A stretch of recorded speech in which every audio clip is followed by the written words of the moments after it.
Dr. Vegapunk, the smartest man in the verse, has now created a scientific military group that can rival the Warlords. I think we're underestimating them. So in this video, we're gonna discuss the SSG. What makes up this group? Is it a bunch of robots or a group of people? What powers does this group have and what their role in the story will be? But before we get started, I wanna thank my King Pirates Elite members for supporting this channel. For anyone else looking to support the channel, you can check out the Patreon link in the description below or hit that join button for the YouTube membership. With the King Pirates Elite, you can get access to things like all my previous live reactions and live streams completely ad-free, bi-weekly Q&A threads, submissions to Q&A videos, and even more on top of that. But back to the video, let's talk about Vegapunk's SSG. Now, one thing about the SSG that's important to note is that it was created before the Warlord system was abolished. The first time it was brought up was by Fujitora before the Reverie took place. You see, Fujitora before the Reverie went and visited Vegapunk, and there was when he saw Vegapunk's SSG. And after seeing the SSG, he actually gained the confidence to abolish the Warlord system. And that confidence is something he reiterates later in the story after the Warlord system is abolished. So this is something Vegapunk has been working on for a very long time, probably something that he's built up over the time skip or even longer. And the fact that Fujitora really believed in the power of the SSG to the point where he was confident enough to try and abolish the Warlord system, that alone should tell you how strong the SSG is. Because the Warlords are very strong, right? This is a group of people with massive strength that can help the Marines, and that's why the system exists. So for the SSG to essentially replace that, you gotta believe the SSG has to at least be close to that level of power. Now, it is important to know that not everybody is super believed in the SSG, like Akainu still wanted the Warlord system to be in place. But even with Akainu, after the Warlord system was abolished, he sent the Marines to go after the Warlords. So even Akainu himself has to have some sort of belief in the power of the Marines now the SSG is part of it. Because the only other reason to go after the Warlords is to showcase their strength. Even though you abolish the system, it doesn't mean you have to go after somebody like Mihawk and try to clash and take him down. Because once again, these Warlords are really strong. You got Mihawk, Hancock, Weevil, even somebody like Buggy with this group of people is a devastating force. So to me, the Marines going after the Warlords can't just be an act. Like, hey guys, look, we're going after the Warlords now. They're not protected by the government anymore. Because then essentially they would just lose a big part of their force, and it would kind of look bad on the Marines, and I don't really see Akainu wanting to do that. So I think if they're going after the Warlords, they're definitely expecting to take out some of them. I'll probably discuss the fate of the Warlords in a separate video in depth, but in this battle against the Warlords, you gotta think the SSG have to be involved. Because if they're not involved and the Marines genuinely want to take in the Warlords, there's only two options for them. One is they send a massive force of people, like Buster Call level, a bunch of battleships, many Vice Admirals. That's the only way I could see them countering the Warlords without sending the Admirals. But on the other hand, you do have the Admirals, and that could be the other option. They send Admirals after these Warlords. But here's the thing about the Admirals. You gotta remember, Green Bull and Fujitora just clashed with the revolutionaries at the Reverie. In fact, Fujitora we saw already talking to Akainu recently in the break between Wano. So at the very least, Fujitora is not going after a Warlord. So that only leaves Green Bull, who just came out of a fight, and Kizaru. And sure, maybe you could send two of them off and they could take in two Warlords, but I feel like getting 2 out of 4 wouldn't really be satisfactory for Akainu. And on the other hand, what about the other two? Did they send a massive force over there? And if they did and managed to take in another person like Buggy, it would be at the hands of a lot of casualties. One of the reasons the Marines never take their entire force and go after a Yonko is that they would be devastated afterwards. And now with Big Mom and Kaido joining up in an alliance, they have to kind of preserve their manpower a little bit in case something crazy happens. So I think the Marines actually going after the Warlords, they're doing it to win, and they're not doing it alone. The only way to instill confidence in the abolishment of the Warlord system is to actually take in some of the Warlords, and to do it they have to show off this new SSG that's supposed to replace the system. Then the next question is, what exactly is this SSG? Is it just a group of robots like the pacifistas but upgraded, or is it a group of people that have scientific upgrades specifically created by Vegapunk? Now, originally when I first heard about the SSG, I thought it was just gonna be like the pacifistas but upgraded by some new power. But once I thought about the idea of this science group being like a Power Rangers group and new characters getting introduced, that was so much more exciting to me. But we will explore both options. First off, let's start with the idea that Vegapunk found some new sort sort of development and is able to upgrade the pacifistas. Because although the pacifistas were a major breakthrough and are really strong, we saw post time skip they're really not that big of a deal to really strong pirates. So maybe during this 2 years, Vegapunk found a new breakthrough and is able to upgrade these pacifistas. But I have two main issues with this. One, it feels kind of underwhelming. If it was really just Vegapunk found some sort of breakthrough and upgraded all the pacifistas, it would kind of make the SSG not as exciting. Now maybe the upgrade could be exciting and Vegapunk broke through in like devil fruit research or something else. We'll talk about that in a little bit. But if the SSG was really just a bunch of upgraded Kumas, it would kind of feel underwhelming. The other issue is I feel like there should be a balance of quality and quantity. Like if you're gonna break through to a new level of strength for these pacifistas that can rival really strong pirates,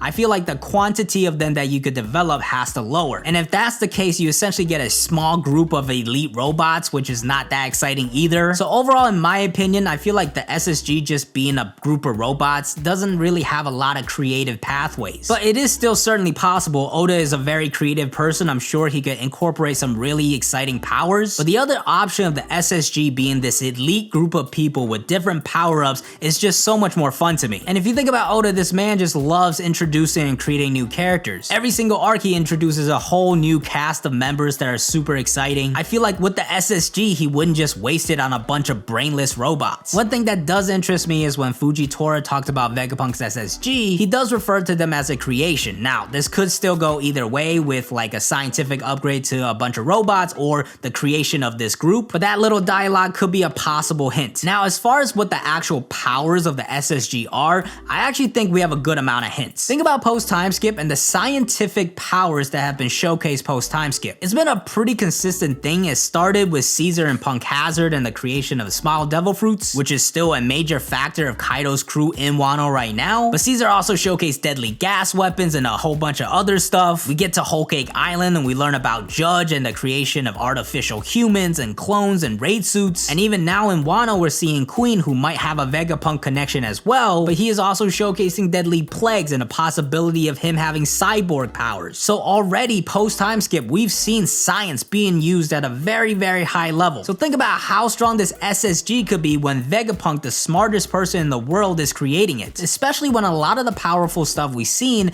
is stuff that Vegapunk discovered. The Smile Devil Fruits that Kaido uses on his crew, the artificial humans that Judge used on his kids. Both of these things go back to one thing, and that is the lineage factor. Now, the lineage factor was something discovered by Vegapunk and Judge, and I'm not sure if I'm remembering this correctly, but I think it's the reason that Vegapunk was brought into the world government. But essentially, the lineage factor is the reason for all these scientific breakthroughs. So I think whatever the new power of the SSG is, it's gotta be based off of that as well. And there's a lot of different ways you could go with this. The lineage factor is essentially the understanding of DNA and how it works and how you could use that to incorporate it into other stuff. So one possibility is Vegapunk just making artificial humans and making people stronger. Essentially what Judge did to his kids, but maybe Vegapunk found a better way to do it instead of just injecting his pregnant wife. So I think it's very possible that one element of the SSG's strength is their artificial humans, essentially like Captain America. They're buffed out, they have like super strong exoskeletons, they have superhuman strength and all that, but maybe they get to keep their emotions and they're not crazy people. The other big breakthrough with the lineage factor was the creation of the Smile Devil Fruits. Now, of course, the Smile Devil Fruits are strong, but there's two problems with it. First off, the success rate is not very high, only 1 out of 5 get powers. Second of all, although they're all strong, they're all kind of goofy. And that's because these are fake devil fruits using essentially DNA. I'm guessing how it's really made is like taking DNA from animals and like incorporating it into the human. That's why you're seeing like animals growing out of people and people having like split personalities. On the other hand, I think real devil fruits and real Zoans have different science to it that's not based off of the lineage factor, which is why I think Tama's DB Dongos won't work on actual Zoans. But Vegapunk should understand this already. He's a person that's been studying devil fruits for a very long time. He figured out how to incorporate certain elements of Kazaru's power in the pacifistas. He's the one that figured out how to put devil fruits into weapons. So he has a very good understanding of devil fruits and the lineage factor. So I think if he creates an artificial devil fruit, it'll be much better. And I do think the SSG should have some sort of artificial devil fruit powers, because Vegapunk has already tried to create a devil fruit before. The devil fruit that Momonosuke ate was supposedly a failure, but that was Vegapunk's devil fruit. I think that has to come back into the story somehow, and like Vegapunk's devil fruit need to have some sort sort of different powers. I do think part of the powers of Vegapunk's SSG is through artificially made devil fruits. He's probably improved upon the one that Momonosuke ate, and I think he could probably create like a semi-devil fruit or something like that. Now the devil fruit powers themselves could be very interesting because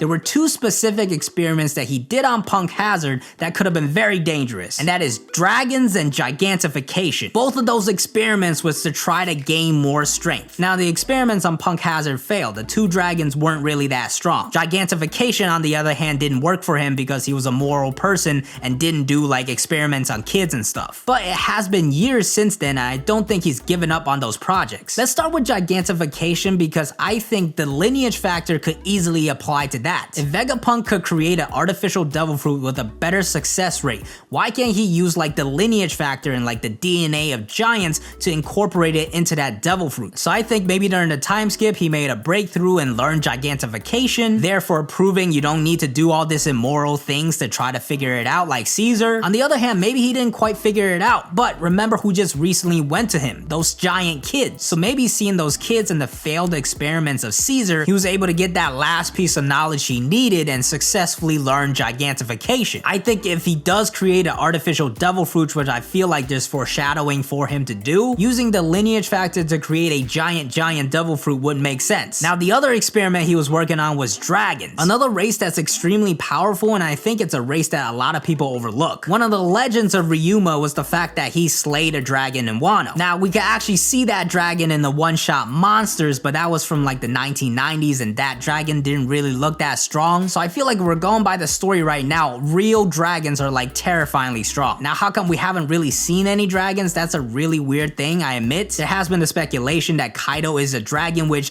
I don't know if it's completely debunked because we did find out his devil fruit is the fish fruit, and it's likely based off of this Chinese mythical story where this koi turns into a dragon. So maybe his dragon form is from his devil fruit, but also like all this talk about dragons where Yamato was talking about the power of dragons, I feel like the possibility that Kaido is a dragon is not completely out of the question. Either way though, dragons are an incredibly powerful race that does exist in One Piece, or else like why show us those dragons on Punk Hazard? So another artificial devil fruit that could be created maybe is dragons. So maybe Vegapunk figured out a way to create actual dragons or a way to incorporate them into the devil fruits. Now it's important to know all the ancient dinosaur zones are technically all dragon fruits, so that would kind of collide, but at the same time if Vegapunk is essentially able to make ancient zones, that's quite a devastating thing as well. So to me, here's my final theory slash headcanon breakdown. I like to think that the SSG is a group and a unit of people. Maybe one of them is an artificial human like Captain America, he has superhuman strength, and maybe has some sort of raid suit as well. Judge could create one, I don't see why Vegapunk can't make a better one. So maybe one of the SSG members is like a super powered Germa on another level. Another one maybe is like a fully decked out cyborg. Vegapunk going all in on like the pacifistas and using all his resources on one super strong cyborg. He could have been experimenting with Kuma throughout the years, learning more and figuring out